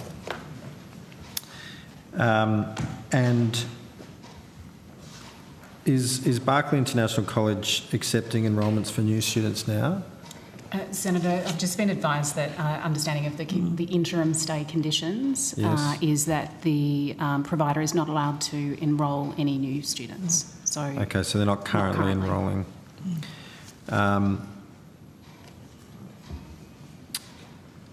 So then, why does the Berkeley website then still promote its courses? Are they allowed to do that? They've still got an application form and enrolment form online. Is that permissible? They won't be able to accept new enrolments, but the decision is pending the outcome of the administrative review, merits review process.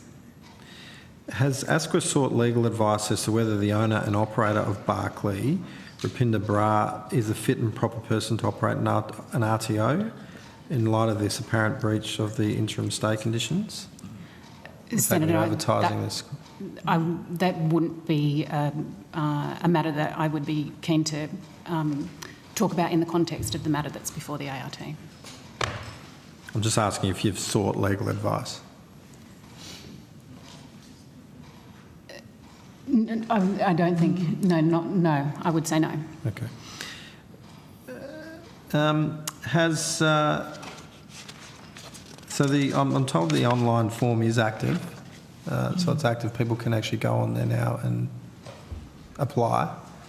There's no notice on there at all that that's not allowed. Has ASQA's original decision been undermined by Mr. Brar's promotion of his purported access to the Prime Minister?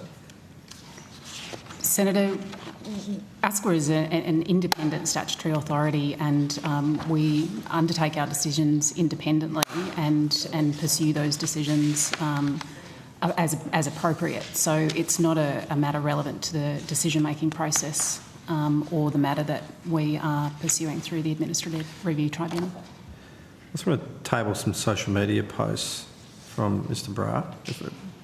Apologies if I'm mispronouncing that.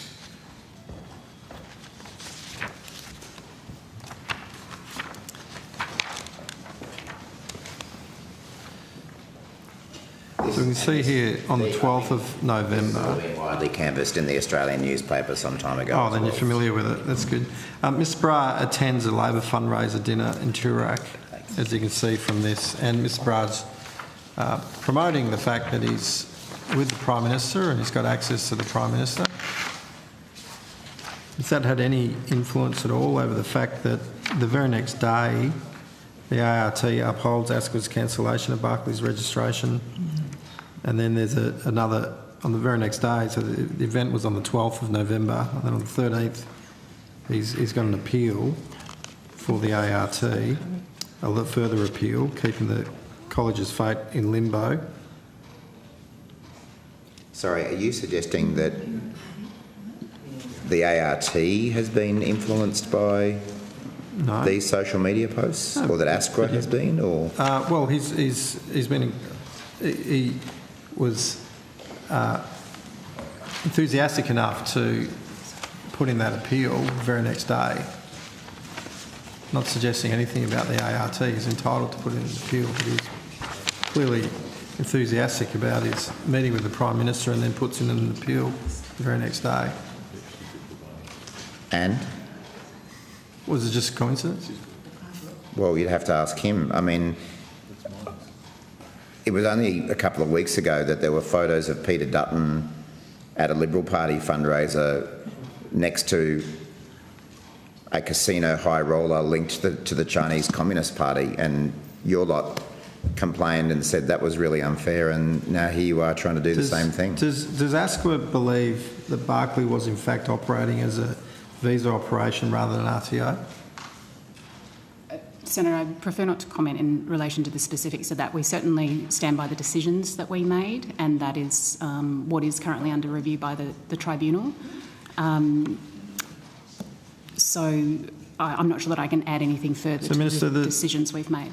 Mr Bras paid, according to those claims in the Australian, up to $10,000 to be seated there right next to the Prime Minister.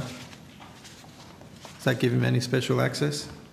Did the Chinese Communist Party linked casino high roller get some special treatment from being photographed with Peter Dutton? Minister, you're not answering my question. Well, maybe a golden ticket. Yeah, maybe. Well, Senator O'Sullivan, everything I've heard tonight suggests that ASQA are doing everything they can to uphold the law against this gentleman. So if he thought that he was getting special... not of ASQA, it's of the Prime Minister. So if he thought he was getting special favours by going to a fundraiser, if that's what he did, and I'm not sure that's even been conceded, then I don't think he got what he was after. Yet he's still able to promote his courses, have people enrol, ASQA's taking or have action people against apply. him. Are you having a crack at the ASQA people for not doing their job properly? ASQA's taking action against him. So as I say, if he thought he was buying some sort of special favours, I think he's probably sadly disappointed. Well, maybe you could instruct him to take down his website, his application page. You'd like me to do that? Well... Have you got his phone number? No, I don't have his phone. That's just... The Prime Minister is sitting pretty close to him. There you go, he's got a picture of his phone there. Maybe they'll chop This is all a bit silly. This is all a bit silly. Thank you. I mean, you know, as I say, Peter Dutton got upset a couple of weeks ago when people put photos of him with a Chinese Communist Party linked dude. Okay. You know, I want to go on. Yeah, I'd move on if I were you too. I want to go about the 150, the so-called 150 ghost colleges that have been axed. So this is a media release. I'll provide a copy to you now.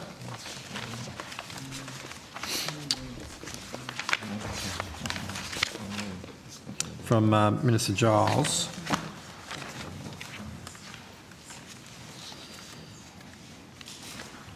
On the 21st of August 2024, the Minister released this media release. And for the record, Mr Rice, am I right in saying you commenced as Commissioner of ASQA in April 2018? That is correct.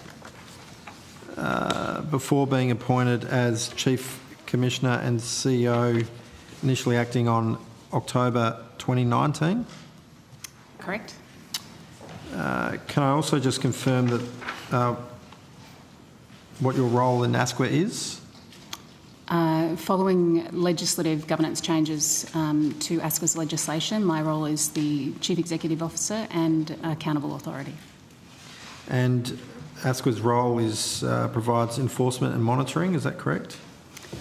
I would characterise our role as being quite considerably more broad than enforcement and monitoring. You have an educative role as well, I appreciate that. Sorry? You have an educative role with providers as well, though. We have, indeed. But you do provide enforcement and monitoring? Yes, we do. Yeah, and it's broader than that, that's fine. In this media release by Minister Giles, there are a number of claims that have been made about the Australian skills sector and the response from government. Can I just confirm, given that you've been in this role for quite some time, has Australia's VEX sector had rampant integrity issues since you've been in the role? Certainly the integrity issues have changed in nature over the time in my time in this role and varied in their nature. At the moment, we certainly have some considerable issues that we're working through. At the moment, I think we have 191 serious matters under consideration in our enforcement investigations unit, and that relates to 154 providers. The nature of the issues under consideration there include a variety of concerns, particularly relating to international students, alleged fraud, some of the activity that I spoke about in my opening statement. How many, ghost colleges and visa and migration fraud. How many registered training organisations are there?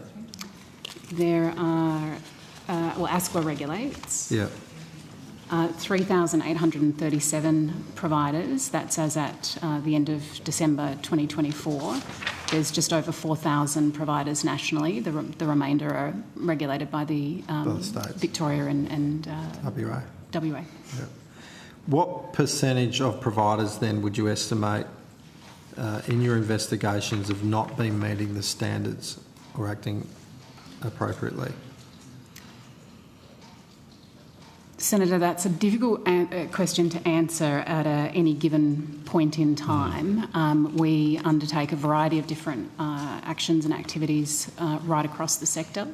As you said or noted originally in the introduction to your questions, starting with the educative role that we play.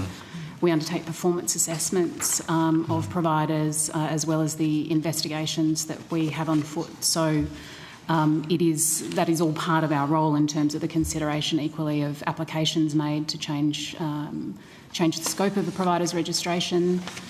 So across all of that variety of activity, there is quite a breadth of issues identified between ranging from the non-genuine bad faith actors right through to providers who are both found to be compliant but potentially also degrees of non-compliance, but not necessarily where they're all non-genuine. It would also include providers that are perhaps trying but not always succeeding, and we work with them to return to compliance. So the poor behaviour occurs within the system, but would you describe it as being on the margins or is it systemic? No, as I said in my opening statement, the vast majority of the sector are capable and committed of delivering quality vocational education and training. So let's go to the media release then. In a draft version that we have under Freedom of Information, which I can also table, this was titled over 100 dormant vet providers no longer in sector. Can you tell me why the title was changed? No, Senator, I can't answer that. I was not involved in the title. Sorry? ASQA wasn't involved in the title. ASQA wasn't involved. The words. In those same documents, we have the drafting of this media release, and we've a comment on a fact check release from an unnamed public servant that reads, quote, that they may not all be ghost colleges.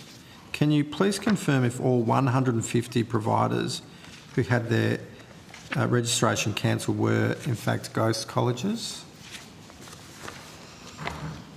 The as referenced, I think, in the media release, the 150 there were all providers that were not delivering any training. So it is... but they're all ghost college. I mean, there's some providers that maybe just ceased trading Senator, that make them a ghost. What's your definition of a ghost?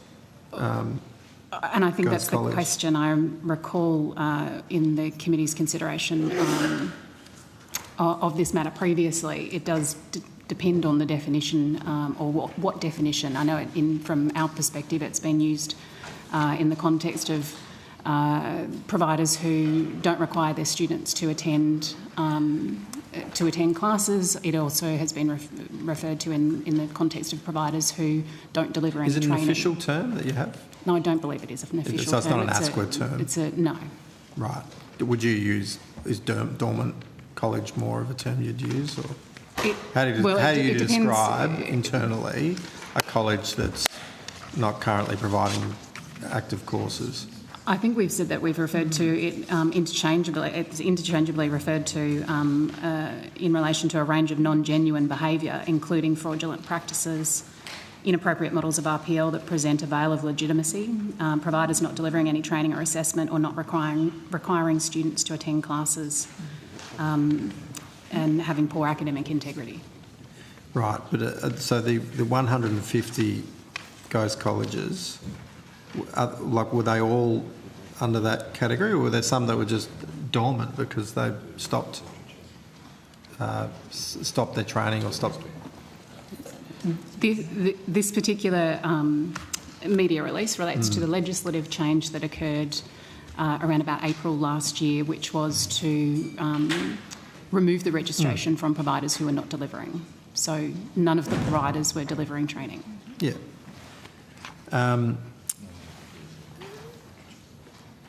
So is the heading 150 Ghost Colleges axed misleading? I think that would be asking my opinion on I won't bother asking the minister. The minister's media release, and I'm not sure that would be. On the second paragraph, the final media release reads, the Albanese Labor government is cracking down on dormant vocational education and training vet providers. Announced this week that over 150 colleges have been shut down. The same fact check section on LEX 1178, page 19 of 128, says that the Albanese Labor government is cracking down on dormant vocational education training vet providers, announcing this week that 150 providers have had their registration lapse after not delivering training. This targets the integrity risk posed by dormant registered training organisation RTOs, includes ghost colleges, and it's been scrubbed out, have been shut down. And then it continues that seek to use registration as a veil offers being scrubbed out and legitimacy for fraudulent activity. Who is correct here? Is it the department or the minister? And which version is actually correct? I'm not sure that I have the version that you're referring to. Should be in that. It should be in the FOI that we've. Oh, sorry. It was mistakenly not handed out. So sorry. We're just handing it out now. Also, Senator O'Sullivan, obviously happy for the officials to say whatever they want, but it may be that, thank you, departmental officials as opposed to ASQA officials were involved in the drafting of this release. I'm not necessarily sure that we would have the people at the table or even available to be able to fully answer your questions, but I'm happy for people to do what they can. Thank you, Minister. The next paragraph in the final reads that the Braithwaite Review 2018 first uncovered serious integrity issues in Australia's vet sector, which were rampant under the former Liberal and National government. And then the fact check version states that it was amended, that the integrity risks posed by dormant providers was first identified by the Braithwaite Review in 2018. So again, has quite a different meaning to it. Who's correct here, the department or the minister? Senator, I think we'd have to take that question on notice. In the versions I still have, I'm not. I don't have the version in terms of what has been amended and what hasn't. So I think I can probably provide you with a more just give me one moment. Considered response on notice.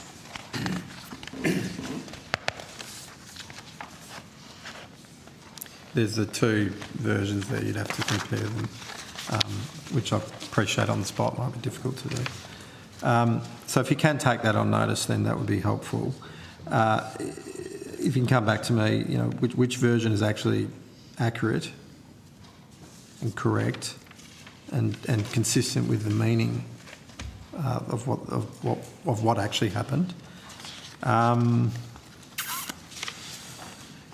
There was also a comment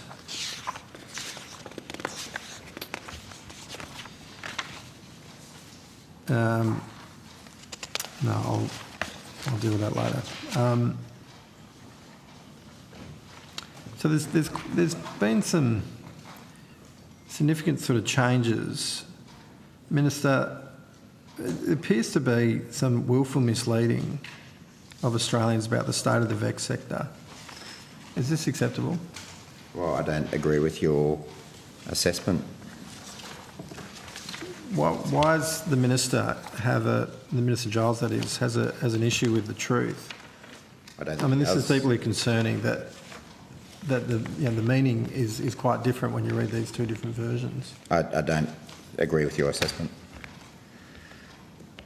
So I ask these questions because the media release and the advice that was ignored in its development indicates to me that the minister's been misleading in his characterisation of the vet sector.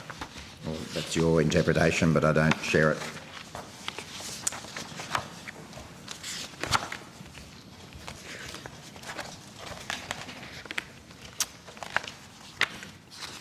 Chair, I'll wrap it up. Thanks very much. Thanks, everybody. That concludes today's hearing. Thanks to all witnesses who appeared and to Hansard and Broadcasting for their assistance, as always. A great job. Secretariat, thank you very much. The great team we have here. I remind senators that written questions on notice should be received from senators by close of business on Tuesday, the 4th of March 2025. Answers to questions on notice were required to be returned by close of business on Monday, the 25th of March 2025. The committee stands adjourned.